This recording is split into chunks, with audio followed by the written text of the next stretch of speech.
With IPX8 dust and water resistance and the out of times the 30 hours of single charge battery life, the TOZO NC20 looks incredible capable on paper. But paying an extra $20 just for an LCD touchable screen, is that really all the NC20 Pros has to offer? So how should you choose between the TOZO NC20 and TOZO NC20 Pro? And how do they compare to other earbuds at the same price range? One video will answer all of that.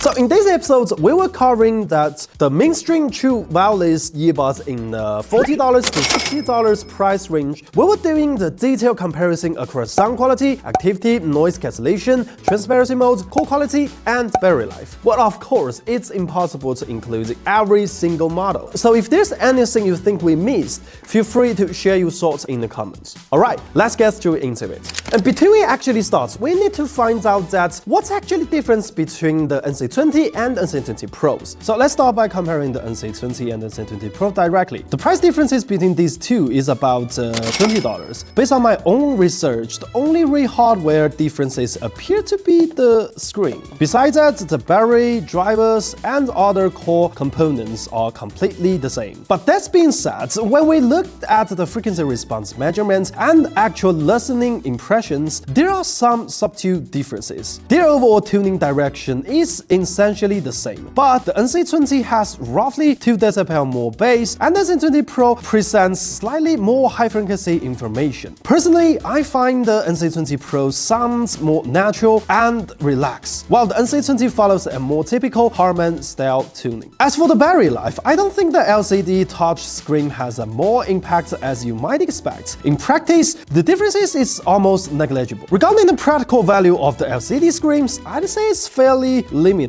All core functions already exist in the mobile app. ANC switching can still be done directly via the touch controls, and EQ adjustments are actually more convenient on the phone screen. Since the earbuds still require a phone Bluetooth connection, so you can really treat them as a standalone devices. That being said, if you view the screen as a small digital pocket watch with customizable wallpapers, it's actually quite fun to play with. Since there's a minor some differences though, if your budget allows, I still recommend to choose the NC20 Pros. But we still split the product by price and compare them directly against the competitors in the same tier. Let's begin with the sound quality and take a look at the frequency response curve. It's clear that while the TOZO NC20 already has a fairly V-shaped tuning, it's still more restrained compared to the Earphone and the Realme L7. However, because the Air 7 and the Earphone applies heavy treble gain, the NC20's bass presence can actually feel stronger in real listening. Is that really the case? Let's jump straight into the sound comparison.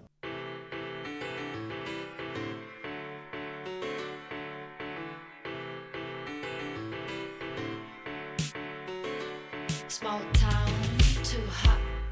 I'm going for a trip. A place where dreams are made like comic strips. I see colors and planes, laser guns and champagne. I feel strong and smart, ready for a new start. It got me too. And I know it's surprising what we can do. I can hardly believe it, what it makes me do.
So from the demo, it's not too hard to hear. The NC20's bass presence is indeed stronger, treble is crisp but slightly stiff, bright overall, yet lacking some extension and air in the area. Meanwhile, the Realme L7 performs better, but its mid-range vocals are very forward, and sibilance is more pronounced than on the NC20s. Overall, the Realme L7 delivers a stronger and energy, but its dynamics already feels maxed out, with a little room left to improve. And the Earphone Air 4 Pro offers the pleasant overall tuning. Vocals have better atmosphere, but in the instrument clarity and separation, the Tozo NC20 performs better. Why, you might ask, why including the Earfree i5? Well, I included Earfree i5 because some listeners might already be tired of V-shaped tuning. In that case, the i5 is a good example of a hi-fi, high-resolution, or-retained TWS. In terms of treble performance, the Earfree i5 is clearly the strongest of the four. Bright, clean, and natural extended. Well, after comparing all four, hardware quality is solid across the board. The real deciding factors are the music genre's performance and the EQ flexibility. So here's my scoring method. This time, I used a different scoring approach based on the frequency and genre's presence and EQ adjustability. As a new YouTuber, I'm not sure whether this system is helpful enough. So if you have any suggestions, please let me know in the comments. I really appreciate it. Here's one thing worth noting, that Tozo NC20's EQ system has an issue actually. Because the presets are poorly labeled, it's hard to share the EQ profile without exporting files. I couldn't actually find a way to upload my own EQ files, and there's also no obvious sharing link. Tozo seems very focused on its community systems, but right now it feels unnecessarily restrictive, which is why I rank its adjustability second, not first. Looking at the $60 category, most tuning are noticeably more conservative. Since everyone emphasizes its adjustability, manufacturers leave plenty of headroom. Because of that, out-of-box sound quality actually rivals driver quality quite well. So once again, let's go straight into a sound test.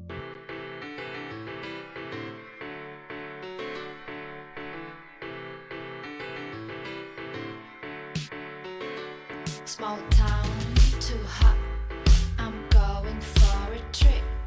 A place where dreams are made like comic strips. I see colors and planes, laser guns and champagne. I feel strong and smart, ready for a new start. It got me too.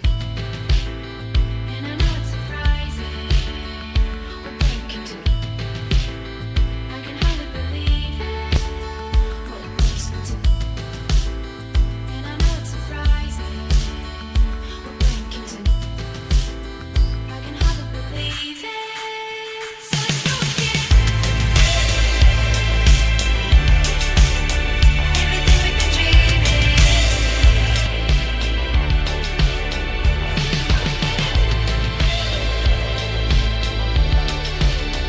All the things we've been missing. Now my blood is gone, and my face is drawn. From the comparison, the Realme L7 Pro has the most bass. Thanks to its coaxial dual driver design, it also delivers a strong dynamic range. However, in vocal performance, Tozo NC20 Pros and the Earphone Air 4 Pro Plus sounds better. The Air 4 Pro Plus, with its balanced armature driver, obviously has more treble details. But as mentioned before, its sibilance control is poor. There's noticeably distortion around the 7 kHz. And meanwhile, the Tozo NC20 Pro remains very balanced in the price range. Sounds natural, bass is clean with a strong energy, vocals are forward with good detail, sibilance control is acceptable. Treble rolls off earlier and with limited extensions. And the atmosphere is flat. Soundstage is wild horizontally with clear vertical layering. Again, here we are, the presets-based score for you two references. Overall, both the Tozo NC20 and the NC20 Pros performs very well and adapt nicely for most music genres. That said, for listeners who's very sensitive to treble details, the Tozo NC20's high-frequency resolution is limited. Information above the 30.8 kHz is largely absent. Let's be realistic. At this price point, if you ever want a strong triple resolution and considering the quality control issue with the QCY N70s, your options are either waiting for XM's drivers to become more affordable or choosing more natural tuning single dynamic driver models like the Airfree i5 or the Samsung Buds FE. In terms of overall playability, the NC20 is already excellent. For example, it offers total 32 presets EQ profile and EQ community with various EQ profile that you can use and the full customer EQ with 10 bands. At this point, I think the Tozo has pushed its performance very close to the limit. ANC performance on both the NC20 and the Pro is excellent. Objectively, they are roughly on the par with the Air7 Pro, but subjectively, Tozo feels better, mainly due to the superior wind noise suppression. Wind noise is almost completely absent. Because of this, the Realme S7 Pro scores lower. You can see its earlier advantages has been overtaken by both Earphone and Tozo in the second half of the year. Let's jump into the noise cancellation demo so you can hear it directly. Noise cancelling.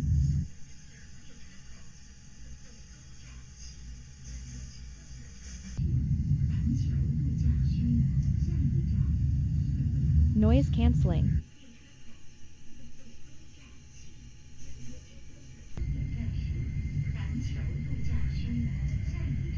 深度降噪。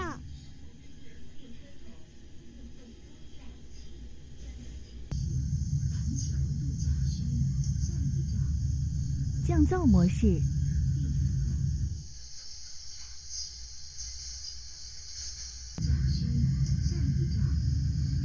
降噪模式。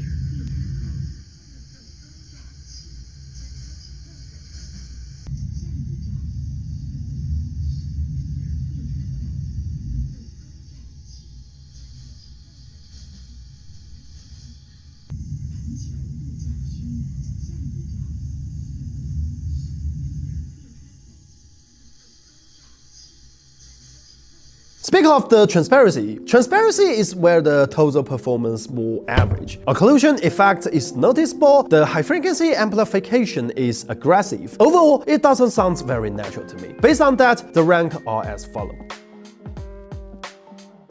The full core sample and test video are linked in the description. Feel free to check them out. And the next is the battery life. The battery life is a major selling point of the Tozo NC20 series. If the advertised 30 hours of the single charge playback are fully accurate, it will be the industry's leading, no doubt. But in real-world testing, the LDAC on and the ANC on, I got around 85 hours. That's lower than the official claim, but it's still the strongest battery life in the day's price range. As for the screen, power consumption differences between the LCD and LED is negligible. Screen brightness and always-on duration are adjustable actually, so it's pretty friendly. But in practice, I feel the screen offers more emotional value than the functional value. EQ presets are usually set once and rarely changed, while the ANC toggling is faster and more intuitive via the top controls.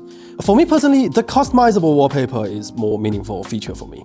Overall, I think the Tozo NC20 series are exceptional value for money choice. With its IPX8 dust and water resistance and extended battery life, features like sound quality and ANC almost become secondary, but yet it still impresses in both areas. You might argue that the extra $20 for the screen offers a little practical value, but that's purely the matter of the personal preferences. In reality, its core functionality is exceptionally robust. The companion app even includes the premium features like AI translation. The level of the integration is truly impressive. One final note, while the manufacturer expressly states these earbuds are usable in scenarios like showering, but you still should beware that exposing the sound ports to water can still causing the distortion or other issues. Although the Tozo provides the drainage function, since it essentially subjects the entire sound unit to pressure testing, so repeated use is not recommended. Alright, this is Steve.